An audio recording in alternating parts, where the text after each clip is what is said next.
Toure, the Secretary General and Head of Civil Service of the Gambia, has spoken about promoting gender equality and empowerment.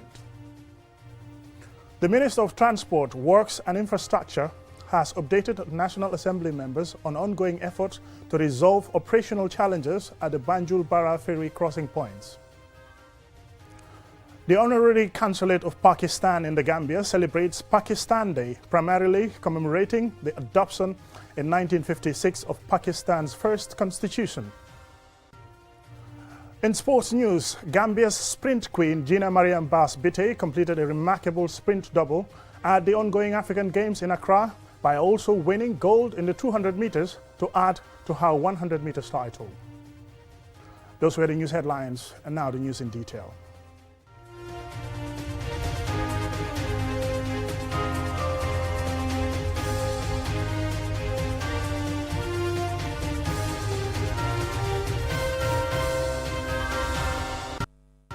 Welcome and thank you if you're just joining us. This is QTV News. The OIC Secretariat Gambia, in partnership with stakeholders, Saturday held a cleansing exercise at the airport and key public places within the Greater Banjul area in anticipation of the forthcoming OIC summit in Banjul.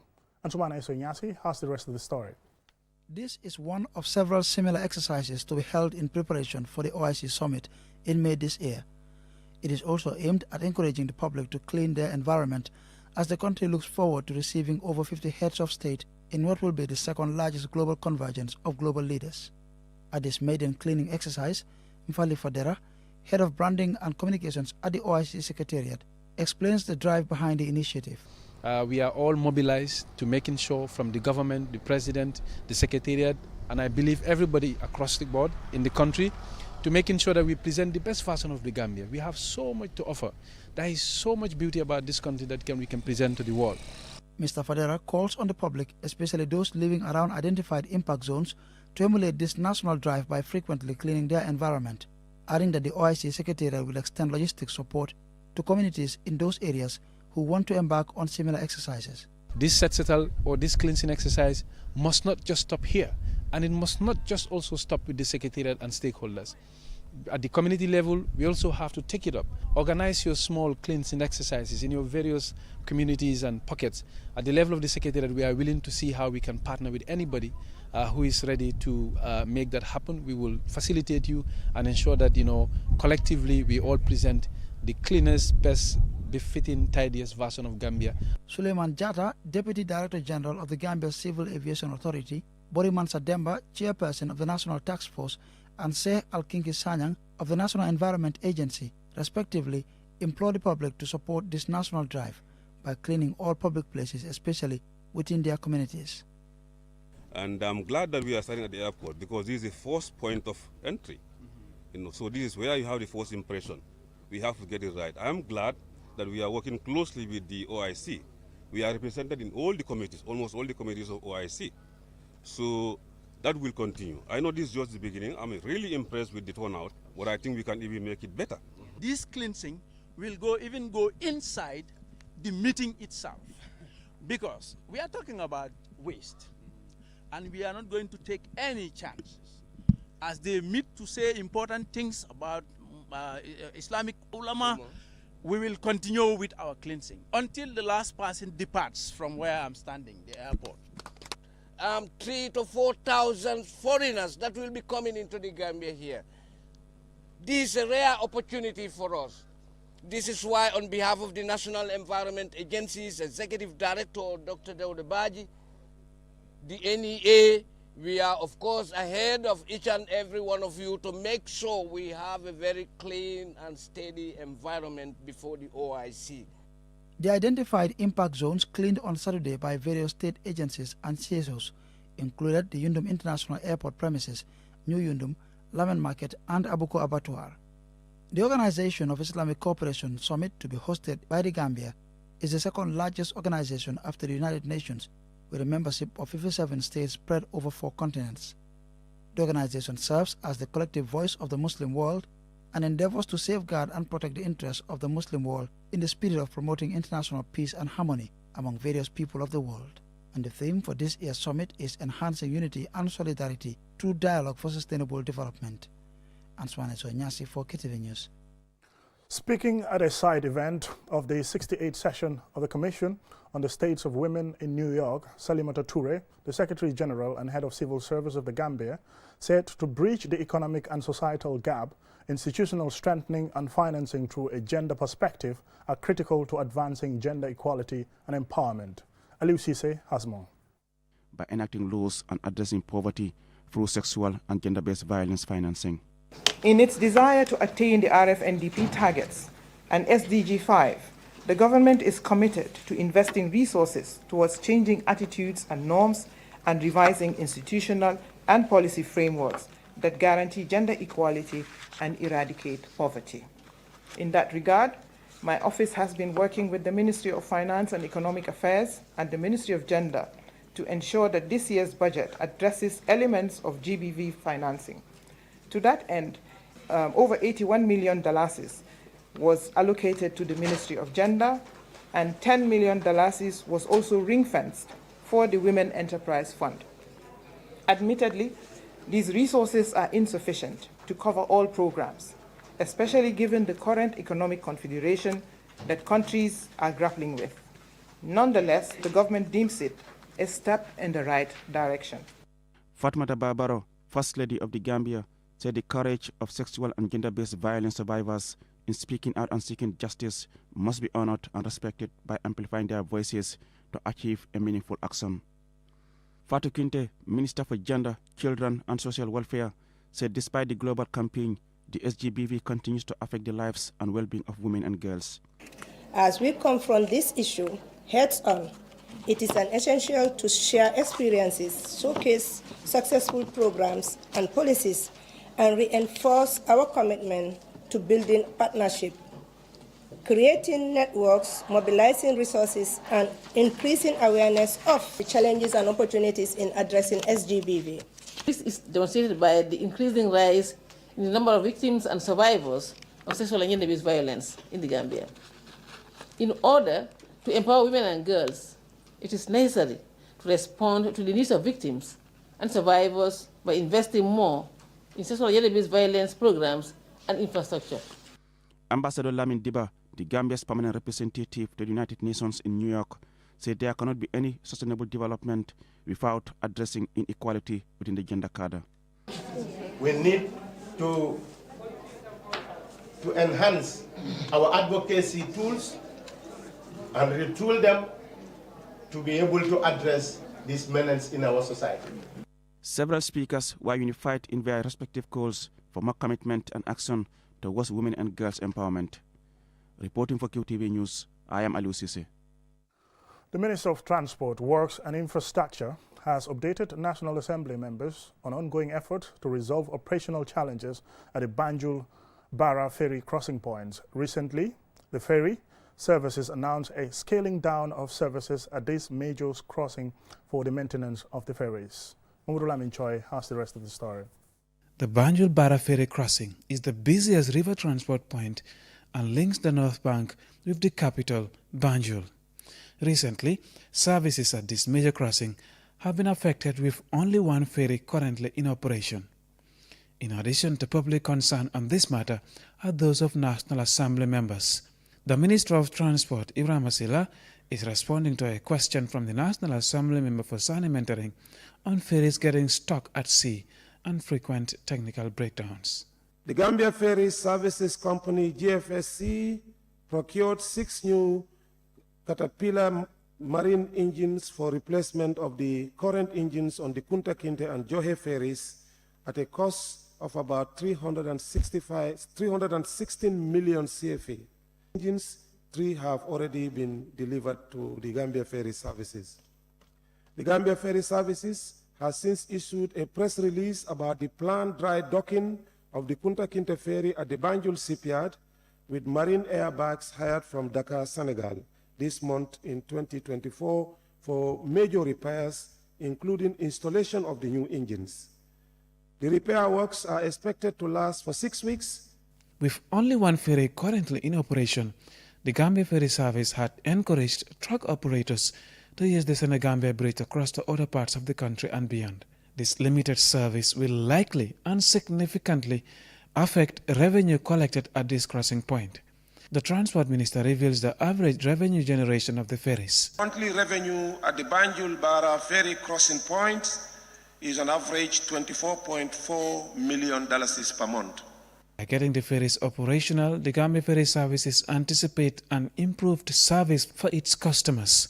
Aside from and related to transportation at this crossing point is a potential plan to build a bridge, which government, including President Adama Barrow, had mentioned some years ago. This prompted a question from a National Assembly member and this response from the minister. The building of a bridge over the Banjul Bara River crossing point is still a big priority for the government of the Gambia. Right now, the consultants are in the country doing the necessary surveys for the alignment for the ECOWAS corridor, including the Banjul Bara crossing point. So we are hopeful that once that feasibility is completed, we can attract the necessary funding or private sector participation to build the bridge once the information is received. On the feasibility study of this project, the Ministry of Finance on its website indicates that, quote-unquote, a build and operate contract for a bridge between Banjul to Bara to replace the unreliable ferry service. The construction of the bridge is estimated at $500 million, which the Finance Ministry says cannot be financed through the public budget, and reveals that some banks have expressed an interest in financing the project. Mahmoud Lamin Choi, QTV News. The end of that report takes us to a commercial break, and when we return, we still have some more local and sports news stories. Do stay tuned. The Gambia is proud to host the 15th OIC Summit on the 4th and 5th May 2024, the second largest gathering of world leaders, kings, presidents, rulers, prime ministers, along with delegates from 57 member countries of the Organization of Islamic Cooperation will gather in our beloved nation for this historic event. The theme of the summit is enhancing unity and solidarity through dialogue for sustainable development. It's a platform to foster cooperation, promote peace and drive sustainable development across the Ummah and the world at large. We call on all Gambians to unite and support the government as it strives to host a memorable and successful event. Let's showcase our hospitality, culture and the beauty of the Gambia to the world. Join us in making history.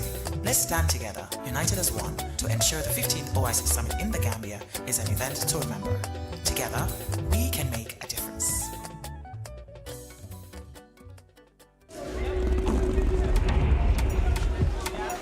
The art of juggling is a true spectacle of agility, coordination, and speed.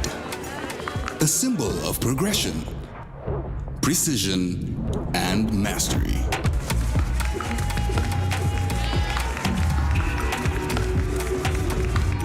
Speed is like having the juggler in your pocket.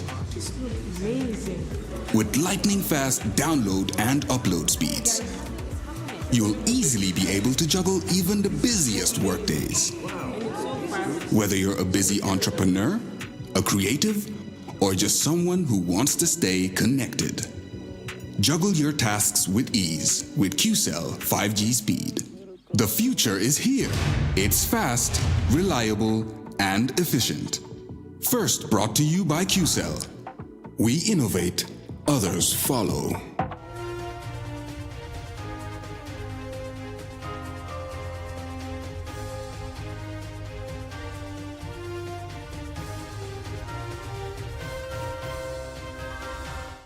Welcome back, and thank you very much for joining us. This is QTV News. The Honorary Consulate of Pakistan in the Gambia commemorates Pakistan Day, a national holiday in Pakistan, primarily commemorating the adoption in 1956 of the first constitution of Pakistan during the transition from Dominion of Pakistan to the Islamic Republic of Pakistan. Julden Jai has the rest of the story. The day, also referred to as Pakistan Resolution Day or Republic Day, is celebrated annually by government officials and army staff throughout the country, but is not a public holiday for civilians. The event commemorates the 1940 Independence Resolution, commonly known as the Pakistan Resolution, which demanded an independent Muslim majority state in the then United India under British colonial rule. This subsequently led to the creation of Pakistan on the 14th of August 1947 marking the end of over 150 years of British colonial rule. The Pakistan Armed Forces usually hold a military parade to celebrate both the passing of the Lahore Resolution in 1940 and the Constitution of 1956. While the resolution does not include the word Pakistan anywhere, and some have even debated if its text calls for one separate nation or two, Pakistan celebrates it as its national day. In 1956, on the same day, the country officially adopted its first constitution, which transformed the Dominion of Pakistan to the Islamic Republic of Pakistan. Between 1960 and 1968, the Minar-e-Pakistan was built on the site where the resolution was adopted. The text of the resolution is inscribed at the base of the tower. Here is Keba K. Krubali, Honorary Consul General of the Islamic Republic of Pakistan to the Republic of the Gambia. Today, as we come together once and again, validating our commitment to strengthen and consolidating existing brotherly relations between our two nations.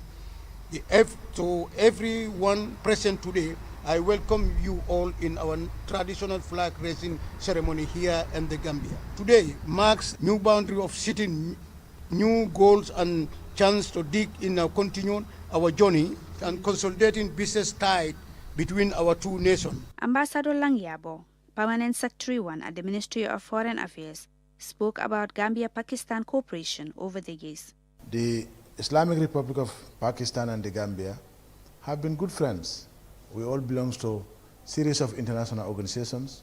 Just to name a few, the Commonwealth, the Islamic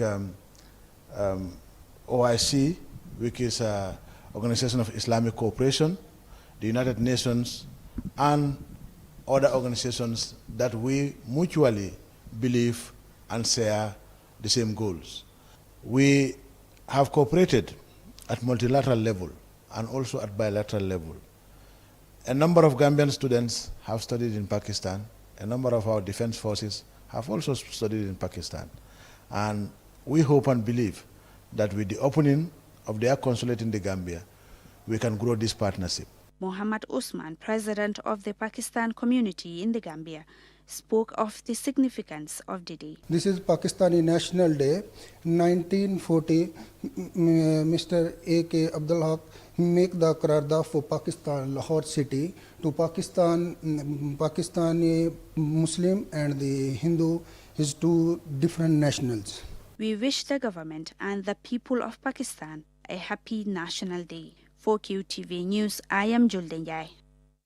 As Christians in the Gambia and around the world observe Lent, 40 days of fasting, we engage Christians in the Gambia on their preparation for planned Palm Sunday, Good Friday and Easter. Juldenjai again. Palm Sunday is the Sunday before Easter, marking the beginning of the Holy Week. Palm leaves are considered to symbolize victory and eternal life. Father Peter Lopez, priest of the Catholic Diocese of Banjul, explains the significance of Palm Sunday and how it is commemorated. So Palm Sunday marks the beginning of Holy Week. Now why Palm? We go back to the Bible because the Bible is our scripture. When Jesus entered Jerusalem many years ago, more than 2,000 years ago, the women were so kind to him. They spread their lapa, the sir and all these things, and they gave him we call it the triumphant entry. Usually we forget about women, but I can tell you they were by the side of Jesus all the time, supporting his ministry. And the men ran up the trees. They were welcoming their Savior. But that welcome, fine, it looks nice, but he was approaching his death. And we always say that the same people who sang Hosanna were the same people who say, kill him, crucify him. On Palm Sunday, some people have the habit of indulging in binge drinking of palm wine. Father Lopez clarifies. Let me tell you something that is coming up in this country that we don't like, many people don't like. When they hear Palm Sunday, they associate it with palm wine. It has nothing to do with palm wine, but I'm hearing it. Palm branches, you have them loads in Saudi Arabia, you name them, in Israel, in Jordan. I go to Jordan every year, but it has nothing to do with palm wine.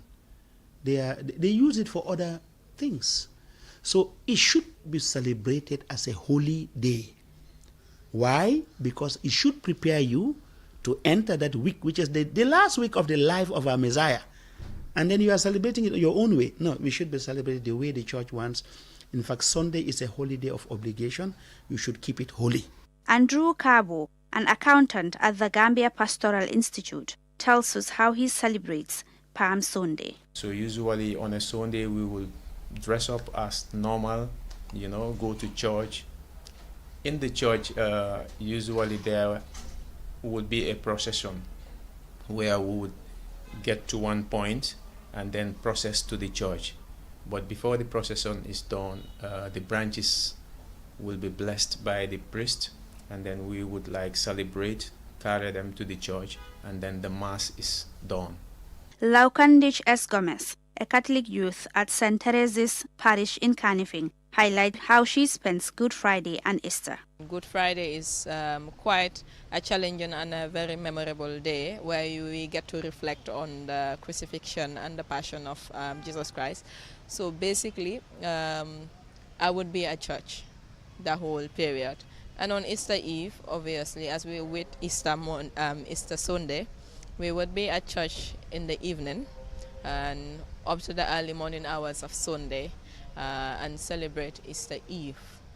Then Easter Sunday, we're coming back to church in the morning and celebrate Mass and celebrate Easter, the beginning of the Easter season. Palm Sunday is tomorrow, 24th of March. Father Lopez advised Christians, especially youths, to fast and engage in good deeds to celebrate the day.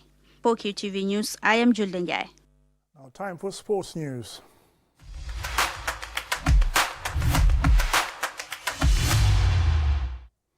Gambia's sprint queen Gina Mariam Bass Bitey has completed a remarkable sprint double at the ongoing African Games in Accra, Ghana.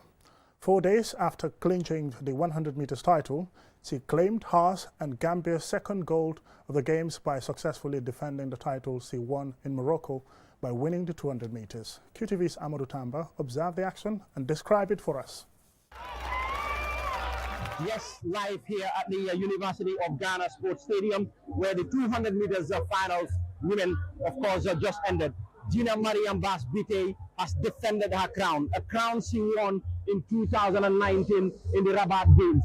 Gina was, of course, facing the challenge of the likes of Olayinka Olajide from Nigeria, Janet Mensah from Ghana, and other top athletes who finished at the top of their heats in the 200 meters. And Gina Bass absolutely came to this ground and stood out to, of course, defend her crown. She started very well, but as she always say, at the bend over there, that was where she picked up her pace and knew exactly how to end this race. And Gina Mariam Bass Bitey have absolutely ended it in the magnificent way, or in the most magnificent manners to end the race. And she has now defended her crown. Gina has now won 2 gold medals. She won the 100 meters and won the 200 meters. Any race that she started along the way, she has absolutely managed to keep herself going, and of course finish first in the heats, first in the semi-finals, and first in the finals as well. Yeah, it's really a great moment, winning 2 gold medals in one competition. It's not easy though, because running 3 days, running 6 races, it's not easy, but I just thank God winning 2 gold medals. Just hard work, train hard, and believe on yourself. Because if you did not believe on yourself, I don't think so. And you believe your coach. Because if you don't believe your coach, no matter how your coach is weak, you can't reach the level that you want to reach.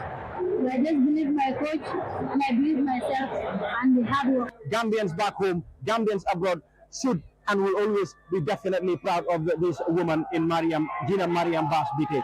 She has done a tremendous job here at the University of Ghana Sports Stadium.